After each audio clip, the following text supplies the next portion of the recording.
الحمد لله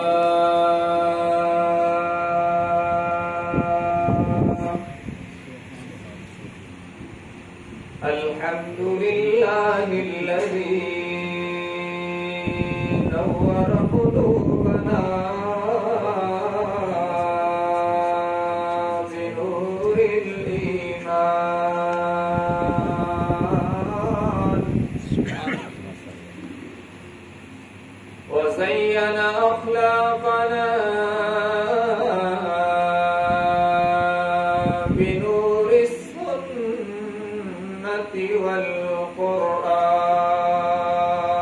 والقرآن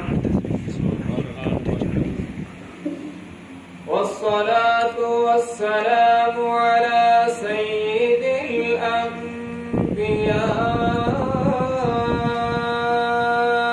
محمد الذي أنزل عليه الفرقان وعلى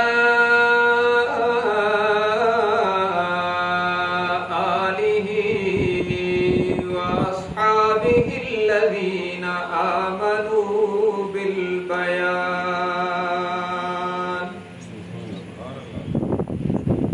أما بعد فأعوذ بالله من الشيطان الرجيم بسم الله الرحمن الرحيم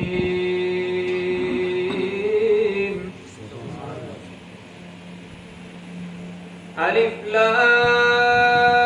لام را كتاب أنزلناه إليك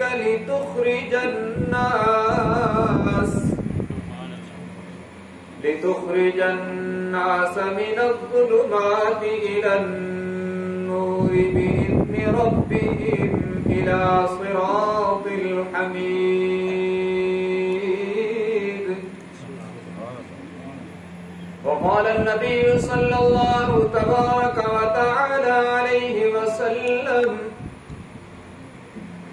إن الله يرفع بهذا الكتاب أقواما ويضع به آخرين وقال النبي صلى الله تبارك وتعالى عليه وسلم أشراف أمتي حملة القرآن أو كما قال النبي صلى الله تبارك وتعالى عليه وسلم صدق الله وصدق رسوله النبي الأمي الحاشمي الأمين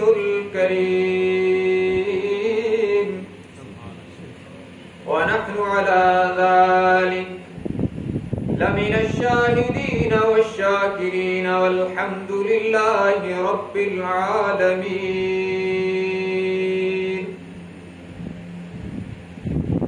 مجھ کو یا رب زمانے کی شہرت نہ دے مجھ کو یا رب زمانے کی شہرت نہ دے اور نہ مجھ کو کوئی بھی دھن چاہیے تیرے محبوب کی خاک پا سر پہ ہو بس مجھے ایسا دیوانہ پن چاہیے سبحان اللہ یہ بہاریں زمانے کی تقدیر ہے آج ہے کل خزاں میں بدل جائے گی یہ بہاریں زمانے کی تقدیر ہے آج ہے کل خزاں میں بدل جائے گی جن کی خوشبو سے جنت کی خوشبو ملے مجھ کو وہ مصطفی چمن چاہیے اور سبز گنبد کے روشن جھروکوں سے میں اپنے حسرت کا اظہار کرتا رہوں، سبز گنبد کے روشن جھروکوں سے میں اپنی حسرت کا اظہار کرتا رہوں، دو ستارے جہاں چاند کے پاس ہے، مجھ کو وہ نور کی انجمن چاہیے، اور ممتاز کیوں نہ ہو اسلام دنیا بھر کے دینوں میں، ممتاز کیوں نہ ہو اسلام دنیا بھر کے دینوں میں، وہاں مذہب کتابوں میں، یہاں قرآن سینوں میں۔ سبحان اللہ۔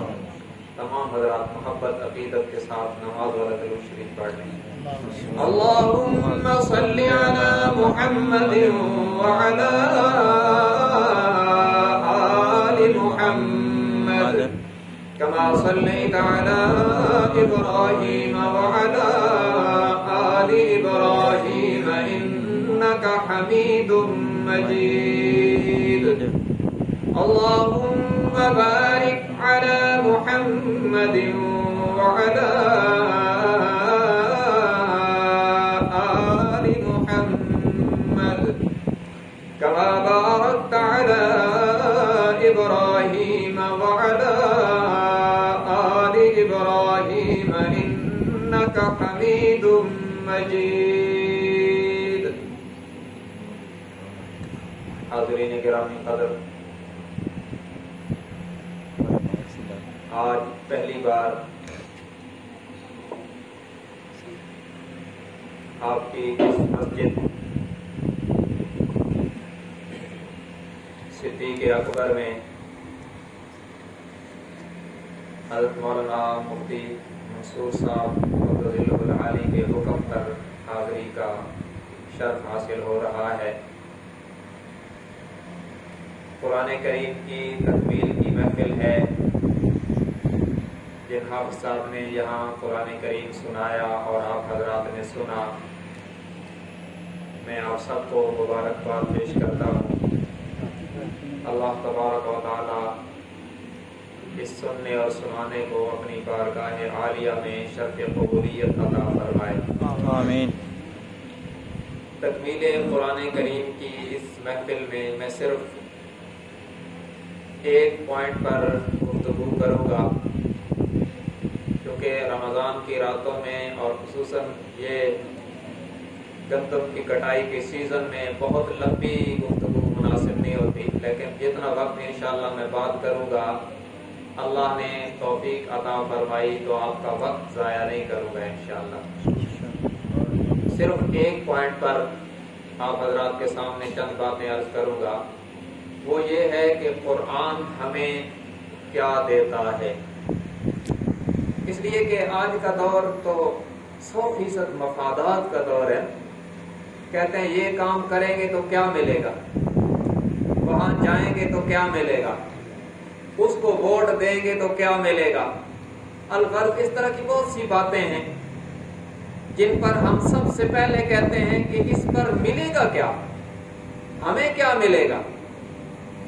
تو میں آپ کو آج کی مجلس میں یہ عرض کروں گا کہ ہم قرآن پڑھیں گے تو کیا ملے گا، ہم قرآن سنیں گے تو کیا ملے گا، ہم قرآن سمجھیں گے تو کیا ملے گا، ہم قرآن کریم پر عمل کریں گے تو کیا ملے گا، ہم قرآن کریم کا احترام کریں گے تو کیا ملے گا، ہم قرآن دیکھیں گے تو کیا ملے گا، ہم قرآن کو ادب سے اٹھائیں گے تو کیا ملے گا، ہم قرآن والوں کی قدر کریں گے تو کیا ملے گا، ہم علماء کرام اور طلباء عظام کی قدردانی کریں گے تو کیا ملے گا، اہل قرآن کی تکریم کریں گے تو کیا ملے گا، قرآن پڑھنے اور پڑھانے والوں کی عزت کریں گے تو کیا ملے گا، قرآن سے تعلق جوڑیں گے تو فائدہ کیا ہوگا، قرآن سے تعلق توڑیں گے تو نقصان کیا ہوگا، قرآن کو نظر انداز کریں گے، قرآن کو نظر انداز کریں گے تو خسارہ کیا ہوگا،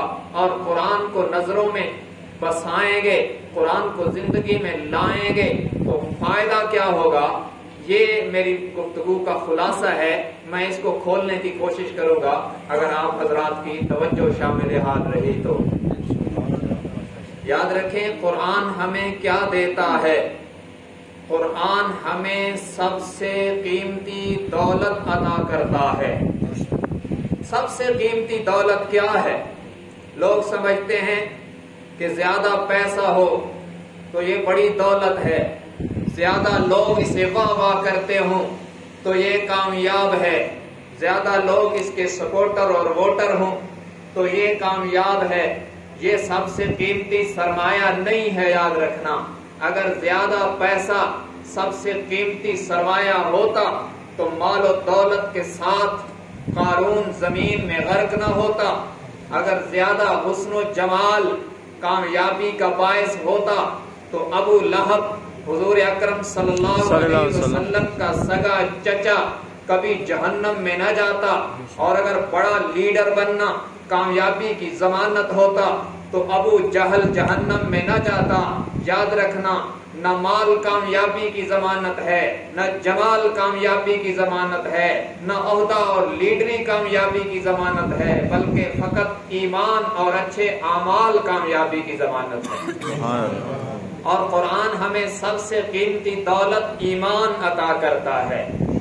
ایمان قرآن کے بغیر مل نہیں سکتا ہے، اور جسے ایمان کی دولت مل گئی، یہ بات توجہ سے سننا، جسے ایمان کی دولت عطا ہو گئی، جسے ایمان کا گوہر نایاب عطا ہو گیا، وہ کیا ہو گیا؟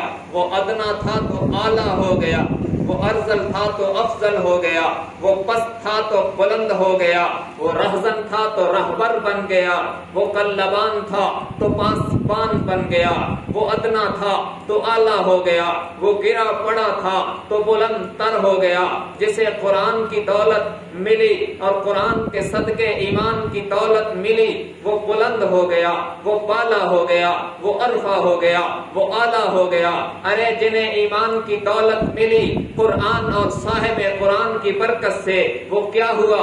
وَكُنْتُمْ عَلَى شَفَا حُفْرَةٍ مِّنَ النَّارِ، کبھی جو معاشرہ جہنم کے کنارے کھڑا تھا، جب ان کی زندگیوں میں قرآن آیا اور قرآن کی برکت سے ان کے دلوں میں ایمان آیا، تو کبھی جو جہنم کے کنارے کھڑے تھے پھر اس بلندی پر پہنچے کہ جنت انہیں تلاش کرتی تھی۔ سبحان اللہ۔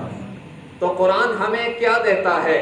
سب سے قیمتی دولت عطا کرتا ہے، ایمان عطا کرتا ہے، اور جب ایمان آتا ہے پھر انقلاب آتا ہے، پھر کریکٹر بدل جاتے ہیں، پھر نظریں بدل جاتی ہیں، پھر انداز بدل جاتے ہیں، پھر کردار بدل جاتے ہیں، پھر سیرتیں بدل جاتی ہیں، پھر مقامات بدل جاتے ہیں، پھر منصب بدل جاتے ہیں، پھر عہدے بدل جاتے ہیں، پھر ذلتیں عزتوں میں تبدیل ہو جاتی ہیں، پھر پستیاں بلندیوں میں تبدیل ہو جاتی ہیں، پھر کار مذلت میں پڑے انسان اوج ثریا پہ نظر آتے ہیں۔ ارے میں یوں کہوں تو بے جانا ہوگا کہ جب ایمان کی دولت عطا ہوتی ہے، ابو قحافہ کا بیٹا ابو بکر صدیق اکبر بن جاتا ہے، خطاب کا بیٹا عمر فاروق اعظم بن جاتا ہے، عفان کا بیٹا عثمان ذو النورین بن جاتا ہے، ابو طالب کا بیٹا علی حیدر کرار فاتح خیبر رضی اللہ اور کرم اللہ اور اسد اللہ بن جاتا ہے۔ ارے جب ایمان کی دولت ملتی ہے تو پھر مسعود کا بیٹا عبداللہ فقیہ امت بن جاتا ہے، پھر جناب عباس کا بیٹا عبداللہ مفسر قرآن بن جاتا ہے، پھر ابو عبیدہ امین الامت بن جاتا ہے۔ ارے جب ایمان کی دولت ملتی ہے پھر حبشے کا کالا بلال اتنا باکمال ہو جاتا ہے، مکے کی گلیوں میں قدم رکھتا ہے، قدموں کی آہٹ جنت میں سنائی دیتی ہے۔ سبحان اللہ۔ یہ قرآن سب سے قیمتی دولت عطا کرتا ہے، اور وہ ایمان کی دولت ہے، وہ اعمال کی دولت ہے، اور یہ دولت جب ملتی ہے پھر اس سے کردار بدلتے ہیں، پھر اس سے افکار بدلتے ہیں، پھر اس سے نظریات بدلتے ہیں۔ یاد رکھنا، جس کے پاس قرآن ہو، جس کے پاس ایمان ہو، جسے اللہ قرآن و ایمان کی دولت عطا کرے اور اس کا کردار نہ بدلے، سمجھو کہ یہ جھوٹ موٹ کے دعوے کر رہا ہے، حقیقت اس کے پاس نہیں ہے۔ جن کے پاس حقیقت میں قرآن آیا ہے ان کی زندگیاں بدل گئی ہیں، ان کے جینے کا انداز بدلا ہے۔ ایک شخص ہے حضرت فضالہ رضی اللہ تعالیٰ عنہ، ابو جہل نے اعلان کیا معاذ اللہ کہ جو شخص حضور صلی اللہ علیہ وسلم کا سر لائے گا اسے 100 سرخ اونٹ انعام میں دوں گا. اور یہ جو حضرت فضالہ تھے اس وقت تو حضرت نہیں تھے, اس وقت ادھر تھے, یہ کردار میں کلمہ پڑھنے سے پہلے انتہائی فاشسٹ کردار رکھنے والا بندہ تھا. اس نے سنا تو اس نے کہا یہ کام تو میں کروں گا. اور جب جا رہے تھے نا تو راستے میں جہاں رات گزارنی تھی وہاں پر بھی کہہ کے آج بڑے پیسے لے کے آؤں گا, تیار رہنا. اور اللہ کی شان جب یہ گئے حرم میں داخل ہوئے تو حضور اکرم صلی اللہ علیہ وسلم بیت اللہ کا طواف کر رہے تھے. اللہ ہم سب کو نصیب فرمائے, آمین. اس نے کہا بڑا سنہری موقع ہے, طواف کے دوران حضور پہ وار کروں گا. خنجر چھپایا ہوا ہے اور جا کے اس نے بھی جھوٹا موٹا طواف کرنا شروع کر دیا. مگر اللہ نے جبرائیل امین کو بھیج کر حضور کو بتا دیا کہ یہ فضالہ اچھے ارادے سے نہیں آیا ہوا, اس کا یہ ارادہ ہے. یہ طواف اس نے بھی ساتھ طواف شروع کر دیا اور اس نے دل میں کہا کہ جب حضور صلی اللہ علیہ وسلم پاس سے گزریں گے, قریب سے گزریں گے تو وار کروں گا. اب ایک چکر, دوسرا چکر, تیسرا چکر, جب 6 چکر مکمل ہو گئے نا حضور علیہ السلام نے فرمایا فضالہ جس کام کے لیے آئے ہو کرتے کیوں نہیں ہو. اس کی نظریں جھکی ہیں, خاموش ہے. 7واں چکر مکمل ہو گیا تو آپ صلی اللہ علیہ وسلم نے اس کے کندھے کو پکڑ کے یوں ہلایا کہ فضالہ جس کام کے لیے آئے ہو کرتے کیوں نہیں ہو. فضالہ کہتے ہیں جب حضور نے کندھے کو پکڑ کے ہلایا تو خنجر بھی نیچے گر گیا اور میں بھی حضور کے قدموں پہ گر گیا. سبحان اللہ. میں نے کہا آقا مان گئے بس کلمہ پڑھا دے.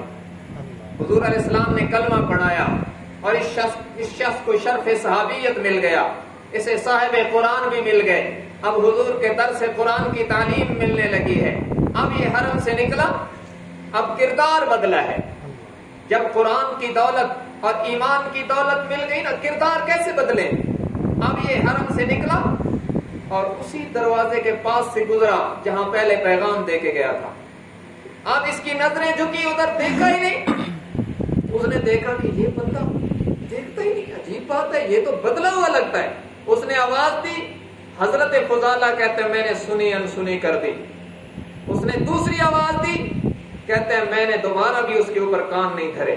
اس نے دوڑ کے مجھے پکڑا, فضالہ میں فنا ہوں, کیا بات ہے آج بات ہی نہیں سنتے ہو. تو فرمایا اب فضالہ وہ نہیں جو پہلے تھا, اب اس کی نگاہوں میں رخ مصطفیٰ سمایا ہے, اس کے دل میں ایمان سما چکا ہے. اب اس کی نظر بدل چکی ہے. اب اس کی نظر یا تو بیت اللہ کو دیکھے گی یا رسول اللہ کو دیکھے گی یا وہاں اسی چیز کو دیکھے گی جس کی اللہ اور اللہ کے رسول کی طرف سے اجازت ہوگی. جہاں اللہ اور اللہ کے رسول کی پابندی ہوگی وہاں فضالہ کی نظر نہیں اٹھے گی. یہ قرآن کا انقلاب ہے. جہاں پہ قرآن آیا ہے ایسا مثالی انقلاب آیا ہے. تو میں نے عرض کیا قرآن ہمیں سب سے قیمتی دولت عطا کرتا ہے اور وہ دولت ایمان کی دولت ہے اور اعمال کی دولت ہے اور وہ کردار کی تبدیلی میں نظر آتی ہے, اعمال کی تبدیلی میں نظر آتی ہے. یہ صحابی کا واقعہ میں نے عرض کیا نا, لوگ کہتے ہیں جی صحابہ کو تو حضور کی صحبت میسر تھی, ان جیسا کون ہو سکتا ہے. کوئی شک نہیں اس میں. صحبت نبوت کی بڑی برکات ہے. بعد والے جتنی مرضی محنت کریں کسی ادنا صحابی کی گرد راہ کو بھی نہیں پہنچ سکتے. لیکن میں آپ کو بعد والی ایک شخصیت کا واقعہ سنانے لگا ہوں. قرآن کیسی انقلابی کتاب ہے اور کیسے لوگوں کی زندگیاں بدلتا ہے.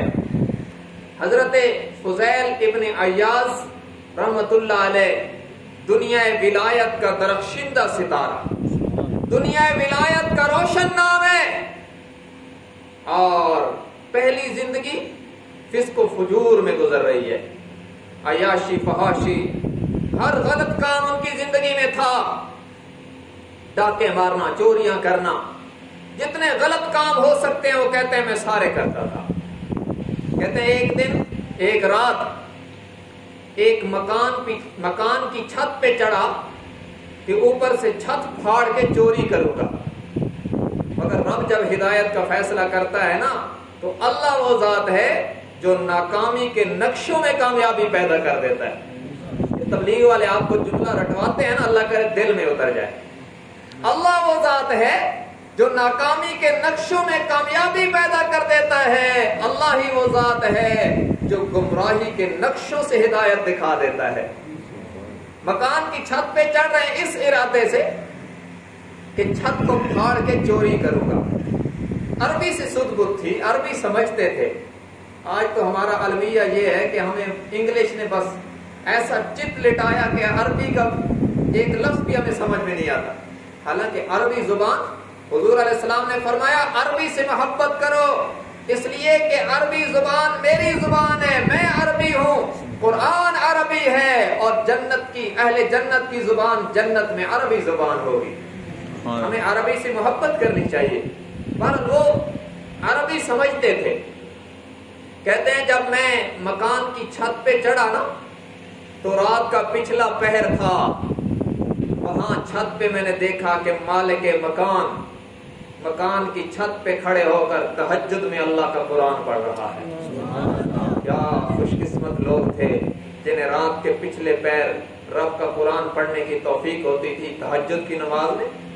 یہ بڑا قبولیت کا ٹائم ہے. اور فضیل ابن عیاض کہتے ہیں عجیب اتفاق ہوا کہ اس کی زبان پہ جو آیت تھی نا، ظاہر ہے کہ رات کی نفل نماز میں آپ کی تلاوت سے اگر کوئی ڈسٹرب نہ ہوتا ہو تو آپ کو جہرن پڑھنے کی اجازت ہے.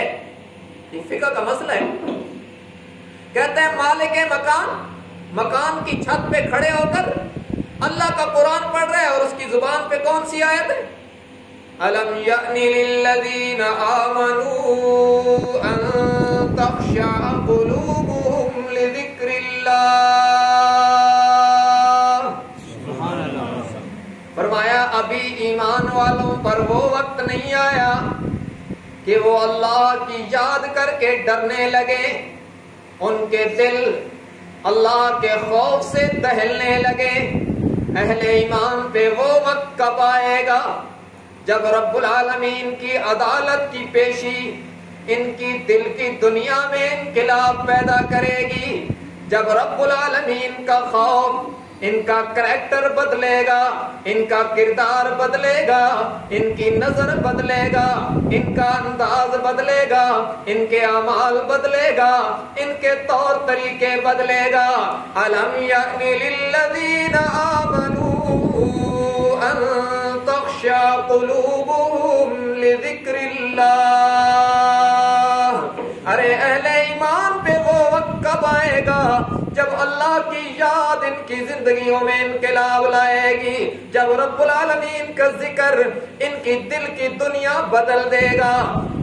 فضیل ابن عیاض کہتے ہیں اس شخص کی زبان پر قرآن کی آیت مچل رہی ہے، بار بار اس کی زبان پہ قرآن کی آیت آتی ہے، میری دل کی دنیا میں انقلاب آ گیا، میں نے چوری کا ارادہ ترک کیا، میں نے اپنے ضمیر سے اپنے دل سے کہا ارے نادان تو کتنا نافرمان ہے، تو رات کے اس پیر میں بھی اللہ کی نافرمانی میں لگا ہوا ہے. دیکھنا یہ کتنا خوش نصیب ہے جب ساری دنیا سوئی ہوئی ہے، یہ بندہ اللہ کی یاد میں لگا ہوا ہے. تو کتنا بد نصیب ہے کہ نافرمانیوں میں لگا ہوا ہے. کہتے ہیں میں مکان سے اتر آیا، صبح کا سویرا آ گیا، میں نے اعلان کیا لوگوں میں اپنی ساری زندگی کے گناہوں پہ توبہ کرتا ہوں، میں اپنی ساری خطاؤں پہ توبہ کرتا ہوں، آج کے بعد ہر گناہ سے توبہ کر کے اپنی زندگی اسلام کے مطابق گزارنے کا عزم کر رہا ہوں.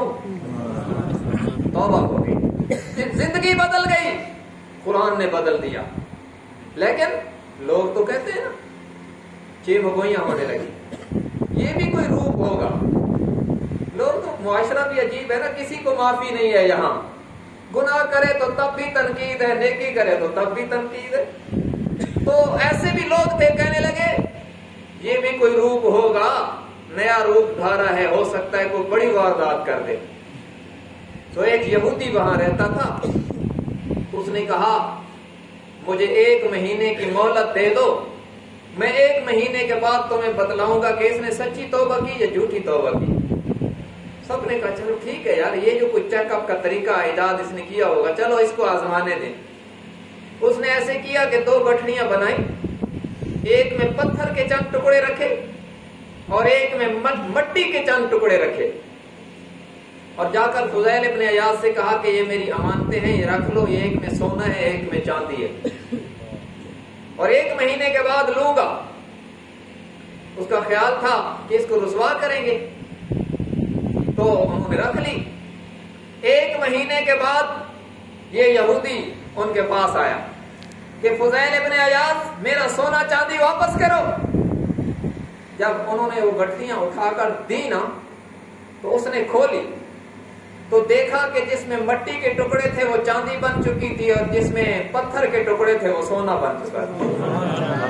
اس نے کہا لوگوں اس نے سچی توبہ کی ہے۔ انہوں نے کہا تیرے پاس دلیل کیا ہے؟ انہوں نے کہا ہماری کتابوں میں لکھا ہے کہ محمد صلی اللہ علیہ وسلم کی امت کا ولی جب مشکل میں پھنس جائے گا اللہ اس کو رسوائی سے بچانے کے لیے انتظام کریں گے کہ وہ مٹی کو ہاتھ لگائے گا چاندی بن جائے گی، پتھر کو ہاتھ لگائے گا سونا بن جائے گا۔ سبحان اللہ۔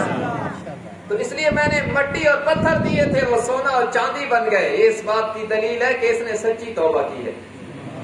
تو قرآن میں عرض یہ کر رہا ہوں، قرآن انقلابی کتاب ہے، یہ دولت ایمان عطا کرتا ہے۔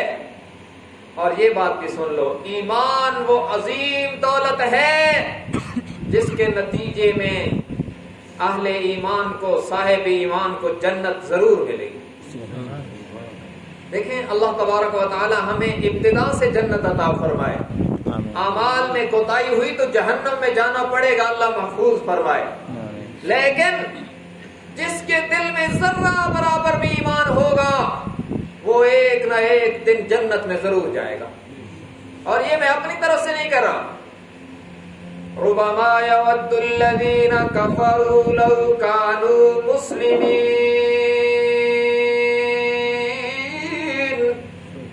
رب العالمین فرماتے ہیں ایک وقت آئے گا کافر تمنا کریں گے کاش کہ ہم بھی مسلمان ہوتے۔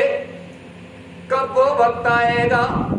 مفسرین نے لکھا، حضور اکرم صلی اللہ علیہ وسلم نے اس کی وضاحت فرمائی ہے، جب جنتی جنت میں چلے جائیں گے، جہنمی جہنم میں چلے جائیں گے، سارے کافر جہنم میں چلے جائیں گے، فاسق و فاجر گناہگار مسلمان بھی جہنم میں جائیں گے۔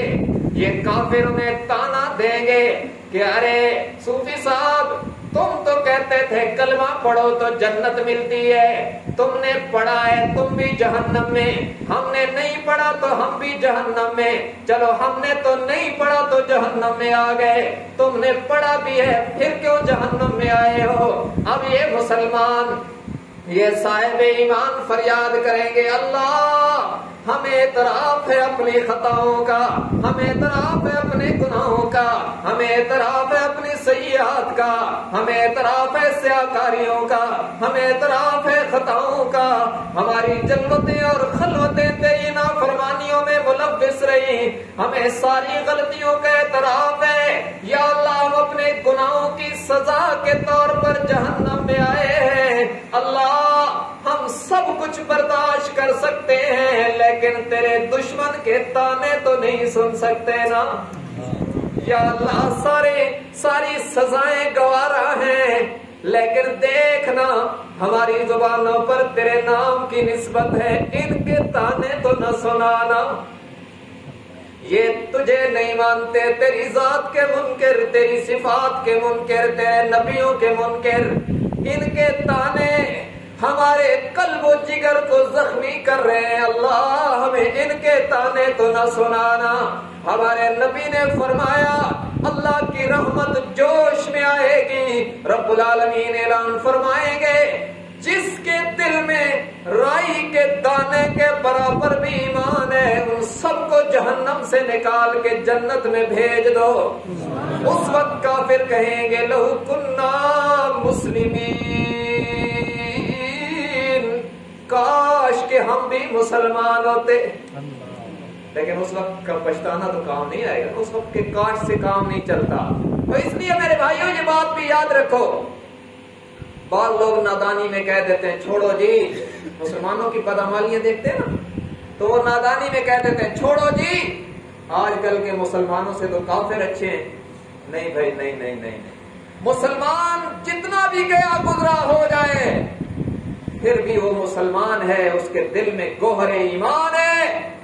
کافر کبھی بھی اس سے اچھا نہیں ہو سکتا, اس لیے کہ کافر ابدی جہنمی ہے. موت کے بعد اس کے مقدر میں ناکامی ہے, کامیابی کا منہ نہیں دیکھے گا. مسلمان جتنا بھی گناہگار ہو ایمان پہ اس کا خاتمہ ہو گیا تو جنت میں ضرور جائے گا انشاءاللہ. تو اس لیے ایمان کامیابیوں کی ضمانت ہے. اور ایمان ملتا کہاں سے ہے؟ ایمان قرآن سے ملتا ہے, اور دعوت کا سب سے بڑا ذریعہ قرآن ہے. اور یہ قرآن زندگیاں بدلتا ہے. کبھی ایمان کے نور پر اس کو فجور کی میل جب چڑھ جاتی ہے نا, اس کو اتارتا قرآن ہے. دیکھیں نا, یہ بلب جل رہے ہوتے ہیں, اگر اس کے اوپر مٹی پڑی ہو یا اس کے اوپر کوئی کپڑا ڈال دیں تو اس کی روشنی مدھم ہو جائے گی. جب اس کو صاف کر دیا جائے اور کپڑا اتار دیا جائے تو اس کی روشنی نکھر کے سامنے آ جائے گی. اسی طرح جب بندہ مومن گناہ کرتا ہے نا تو اس کے روح پر سیاہی آتی ہے, اس کے دل پر سیاہ داغ لگنے شروع ہو جاتے ہیں. یہ قرآن جب اس کے دل پہ دستک دیتا ہے, جب قرآن اس کے کانوں میں پڑتا ہے, جب قرآن کی تلاوت وہ سنتا ہے تو اس کے دل کا زنگ اتر جاتا ہے اور اس کا نور ایمان چمکنے لگتا ہے. ابھی مجھے یاد آیا, چلو یہ بھی سن لو.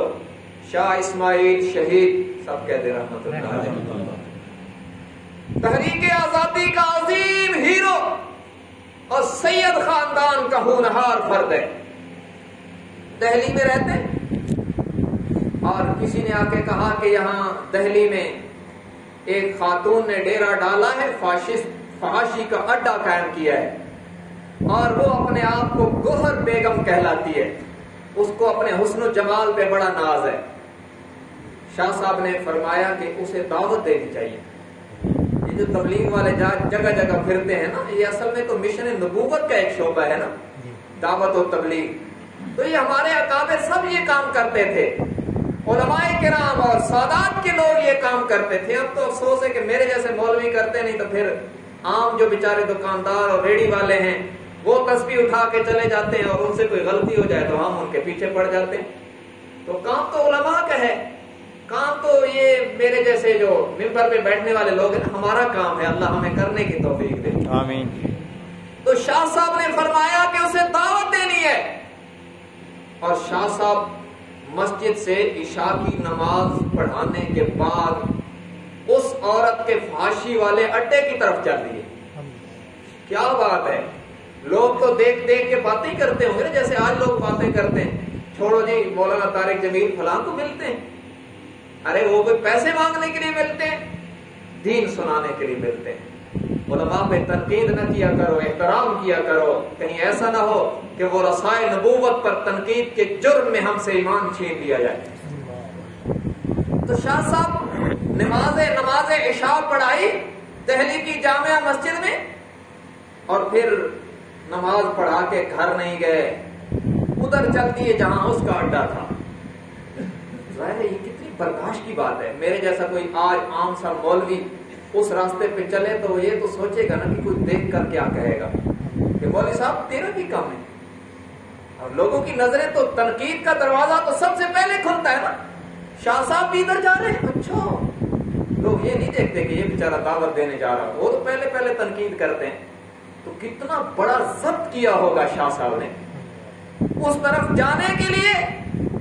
اور نماز پڑھا کے فوراً نکلے, تو چھپ کے تو نہیں جا رہے تھے, چل دیے. لیکن جس کے دل میں دین کا درد ہوتا ہے وہ کسی کے تانوں کی اور کسی کی تبصروں کی پرواہ نہیں کیا کرتے. چل دیے ادھر, اور جا کر اس کے دروازے پہ دستک دی. وہ اوپر کے بالا خانے میں بیٹھی تھی, تو اپنی کسی نوکرانی کو بھیجا کہ جاؤ دیکھو دروازے پہ کون ہے. اس نے آ کر دروازے پر دیکھا تو صوفی صاحب ہیں, سر پہ پگڑی ہے, چہرے پہ داڑھی ہے. تو فوراً واپس چلی گئی. اس نے کہا کہ کوئی فقیر آیا ہے. اس نے کہا کہ کچھ دے دو. وہ لڑکی اس کی نوکرانی پلیٹ میں کوئی آٹا وغیرہ لے کر آئی اور اس نے باہر کیا. شاہ صاحب نے فرمایا میں ہوں تو فقیر لیکن لینے نہیں آیا, کچھ دینے آیا ہوں. کہتے سبحان اللہ, سبحان اللہ. میں لینے نہیں آیا, کچھ دینے آیا ہوں. اور شاید مشیت نے مسکرا کے کہا ہوگا آج شاہ صاحب لینے کچھ نہیں آئے, دنیا اور آخرت کی کامیابی دینے آئے ہیں. انہوں نے کہا لینے نہیں آیا, دینے آیا ہوں. تمہاری نائکہ سے اور تمہاری سربراہ سے اور گوہر بیگم سے بات کرنی ہے.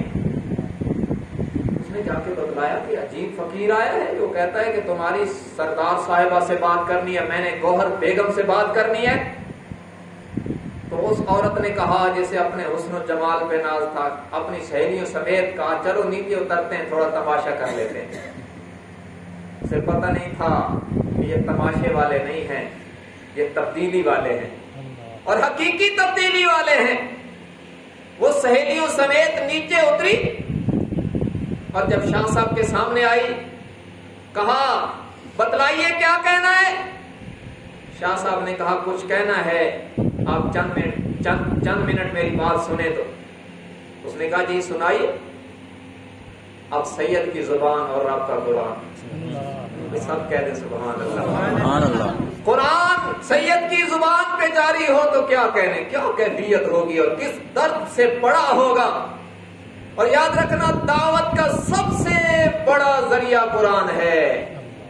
اس سے جو انقلاب آتا ہے وہ دنیا کی کسی کتاب سے نہیں آتا. اب شاہ صاحب نے قرآن پڑھنا شروع کیا. اعوذ باللہ من الشیطان الرجیم بسم اللہ الرحمن الرحیم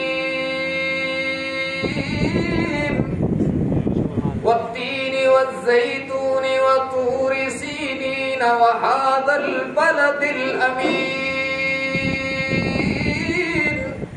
لقد خلقنا الانسان فی احسن تقویم ثم رددناه اسفل سافلین.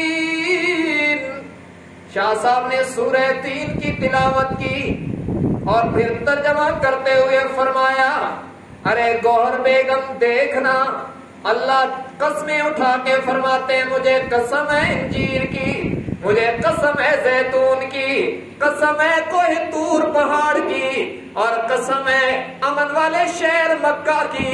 یقیناً ہم نے انسان کو سب سے زیادہ خوبصورت بنایا ہے. کائنات کے اندر جتنی رعنائیاں اللہ نے پیدا کی, جتنی بہاریں رب العالمین نے پیدا کی, جتنے بیوٹی کے سامان بنائے ہیں, جتنی خوبصورتیاں پیدا کی, جتنے نظارے پیدا کیے, فرمایا اللہ نے کائنات میں جتنی خوبصورتیاں پیدا کی ان سب میں سب سے زیادہ حسین انسان کو بنایا ہے. فرمایا تو اپنے آپ کو گوہر بیگم کہلاتی ہے, حقیقت میں تم اللہ کی قدرت کا گوہر ہو, رب کی قدرت کا شاہکار ہو. اللہ نے تمہیں اپنی قدرت کا شاہکار بنایا, اللہ نے قسمیں اٹھا کر تیری عظمت کو اجاگر کیا, لیکن افسوس ہے تو نے اللہ کے حکموں کو ٹھکرا دیا, اللہ کے نبی کے طریقے کو ٹھکرا دیا, تو اسفل سافلین میں چلی گئی, تو ارذل ہو گئی. اللہ نے تجھے افضل بنایا تھا, تو ارذل ہو گئی. اللہ نے تجھے اتنا اعلیٰ بنایا تھا کہ تیرا دوپٹہ اتر جاتا تو فرشتے حیا کرتے تھے, لیکن تو بد کرداریوں میں ملوث ہو کر اللہ کی نظر رحمت سے گر گئی ہے. ارے اللہ کی بندی توبہ کر اور اللہ کے سامنے جھک جا, اللہ کے دین کو فالو کرنا شروع کر دے, اسلام کو عمل میں لا دے. ایمان تیرے دل میں ہے اسے مزید اجاگر کر, عملی زندگی میں تبدیلی پیدا کر, پردے کو لازم پکڑ لے, کردار کو صاف کر لے. اللہ نے تجھے فرشتوں سے افضل بنایا ہے. یہ شاہ صاحب کی تقریر, چند منٹ کی تقریر جب ختم ہوئی ہے, اب لوگوں نے نظریں اٹھائی تو دیکھا کہ عورت کی آنکھوں سے آنسو روا تھے. اور جب شاہ صاحب کی تقریر ختم ہوئی اس نے کہا شاہ صاحب میں اپنی فحاشی کے اڈے سے اتر آئی ہوں, اب اوپر نہیں جاؤں گی, بس آپ کی خدمت میں جاؤں گی. شاہ صاحب کے ہاتھ پہ توبہ کر لی اور پھر ساری زندگی اسلام کے اندر گزار دی، اطاعت میں گزار دی۔ تاریخ میں لکھا ہے بالا کوٹ کی جنگ میں مجاہدین کے لیے آٹا پیستی پیستی شہید تو ہو گئی، لیکن دوبارہ اس زندگی میں نہیں گئی۔ یہ قرآن کا انقلاب، یہ قرآن والوں کا انقلاب ہے۔ اس لیے میں نے عرض کی قرآن سب سے قیمتی دولت عطا کرتا ہے۔ قرآن عمل ایمان دیتا ہے، عمل عطا کرتا ہے، اور اس کے نتیجے میں تبدیلی آتی ہے۔ دنیا میں بھی تبدیلی آتی ہے، موت کے وقت بھی تبدیلی دکھائی دے گی، قبر میں بھی تبدیلی دکھائی دے گی، حشر میں بھی تبدیلی دکھائی دے گی۔ موت کے وقت بھی فرشتے احترام کریں گے کہ یہ عامل قرآن ہے، یہ حافظ قرآن ہے، یہ عالم قرآن ہے۔ قبر میں بھی اس کا فرشتے حیا کریں گے، اور حشر میں کہا جائے گا اقرا فتقِ، اب قرآن کی آیتیں پڑھتا جا اور جنت کی سیڑھیاں چڑھتا جا، جہاں پہ بناس ہوگا اس بلندی پر تیرا مقام ہوگا۔ تو اس لیے میرے بھائیوں، بلندیاں دینے والی کتاب سے وابستہ ہو جائیں۔ اور ایک آخری بات سن لیں، آج ہم نے کسی ہاسپٹل میں جانا ہو نا جہاں پہ رش ہوتا ہے، کہتے ہیں یار کوئی ڈاکٹر صاحب کے پی اے کا کوئی سفارشی تلاش کر لیں، ڈی سی صاحب کو ملنا ہے اس کا کوئی سفارشی تلاش کریں۔ جہاں جانا ہو کہتے ہیں بڑا رش ہوتا ہے، کوئی سفارشی تلاش کریں۔ تو اللہ کی عدالت میں بھی تو جانا ہے نا، وہاں کے لیے بھی تو کوئی سفارشی بنائیں۔ وہاں کے دو بڑے سفارشی ہیں، ایک قرآن ہے اور دوسرے صاحب قرآن ہیں، محمد الرسول اللہ صلی اللہ علیہ وسلم۔ قرآن کو سفارشی بناؤ، یہ کیسے بنے گا؟ اس کو پڑھو، اس کو سمجھو، اس پر عمل کرو، قرآن حشر میں سفارش کرے گا۔ اس کو پڑھو، اس کو سنو، اس کو سمجھو، اس پر عمل کرو، قرآن حشر میں سفارش کرے گا۔ اور اتباع کرو حضور کی سنت کی، اور کثرت سے پڑھو درود حضور کی ذات پر، میرے آقا بھی حشر میں سفارش کریں گے، اور روزہ بھی اللہ کے عدالت میں حشر میں سفارش کرے گا۔ اور اللہ کے نبی نے گارنٹی دے دی، جس کی سفارش میں قرآن بولے گا، جس کی سفارش میں رمضان بولے گا، فیشفعان، اللہ کے نبی نے فرمایا ان دونوں کی سفارش کو اللہ قبول فرما کر اس کے لیے جنت کا فیصلہ فرمائیں گے۔ تو روزوں کے جو دن رہ گئے ہیں ان کو خوب اہتمام سے گزاریں، اور جو کمیاں کوتاہیاں ہو گئی ان پر استغفار کریں، قرآن سے تعلق بنائیں، اور اپنے لیے سفارشی تلاش کریں۔ کم از کم ہر گھر میں سے ایک بچہ تو آپ حافظ بنا دیں۔ حافظ قرآن 10 بندوں کو جنت میں لے کے جائے گا، یہ صحیح حدیث میں آتا ہے۔ جن 10 بندوں پر جہنم واجب ہو چکی ہوگی گناہوں کی وجہ سے، بشرطے کہ وہ مشرک نہ ہو، دیگر نافرمانیوں کی وجہ سے جن 10 پہ جہنم واجب ہوگی نا، حافظ قرآن کو اللہ اجازت دیں گے کہ تو سفارش کر اور ان کو جنت میں لے جا۔ تو ہم اپنے لیے سفارشی بنائیں۔ اور یاد رکھنا، علماء نے لکھا ہے کہ حافظ قرآن کو اپنے خاندان کے جن 10 لوگوں کی سفارش کی اجازت ہوگی نا، وہ کون ہوں گے؟ فرمایا جب یہ اس نے حفظ کیا تو 2 طرح کے لوگ تھے۔ کچھ اس کے خاندان کے لوگ تھے جو تنقید کرتے تھے کہ کہاں یہ مولوی بنا دیا ہے، کھائے گا کہاں سے؟ لوگوں کی منطق بھی بڑی عجیب ہے، کہتے ہیں مولوی نہ بناؤ، کھائے گا کہاں سے؟ اور جب کسی عالم کو دیکھتے، میرے جیسے بندے کو نہیں، کسی زبردست قسم کے عالم کو دیکھتے ہیں، کہتے ہیں دیکھو کتنا کھاتے ہیں، گردن دیکھو اس کی۔ یہ بھی عجیب منطق ہے، پہلے کہتے ہیں نہ پڑھاؤ، کھائے گا کہاں سے، اور جب وہ پڑھ جاتا ہے کہتے ہیں کتنا کھاتا ہے، اتنی موٹی گردن ہے۔ بھائی کھائے گا وہیں سے جہاں سے تم کھاتے ہو، تمہارا رازق بھی اللہ ہے، ہمارا رازق بھی اللہ ہے، بلکہ ہم الحمدللہ دوسرے لوگوں سے عزت کے ساتھ کھاتے ہیں۔ ہمارے گھٹنے پکڑ کے لوگ کہتے ہیں حضرت قبول فرمائیں، یہ دین کی وجہ سے عزت ہے نا، اسے یہ نہ سوچا کریں گے کہ یہ پڑھے گا تو کھائے گا کہاں سے۔ دوبارہ کچھ لوگ وہ ہوتے ہیں جو اس پر تنقید کرتے ہیں، چھوڑو جی بنیاد پرست بن جائے گا، دہشت گرد بن جائے گا، یہ جناب شلوار ٹخنوں سے اوپر رکھے گا، یہ طرح طرح کی باتیں ہوتی ہیں۔ فرمایا یہ تنقید کرنے والے لوگ جو ہوں گے قیامت کے دن حافظ قرآن کی سفارش کے اہل نہیں ہوں گے۔ اور دوسری طرف وہ لوگ ہوتے ہیں، دوسری طرف جو اس کے حفظ پر خوش ہوتے ہیں، اس کے سر پہ ہاتھ رکھتے ہیں، اس کی حوصلہ افزائی کرتے ہیں، ان لوگوں کو اللہ قیامت کے دن حافظ قرآن کی سفارش کا حقدار بنائے گا، اور باوجود اس کے کہ ان پر جہنم واجب ہو چکی ہوگی، اس کی سفارش کی برکت سے اللہ جنت کا اعلان کرے گا۔ بہرحال بات تھوڑی لمبی ہو گئی، اللہ تبارک و تعالی ہم سب کو دین حق کی صحیح سمجھ اور اس پر عمل کی توفیق عطا فرمائے۔ وآخر دعوانا الحمد للہ رب العالمین۔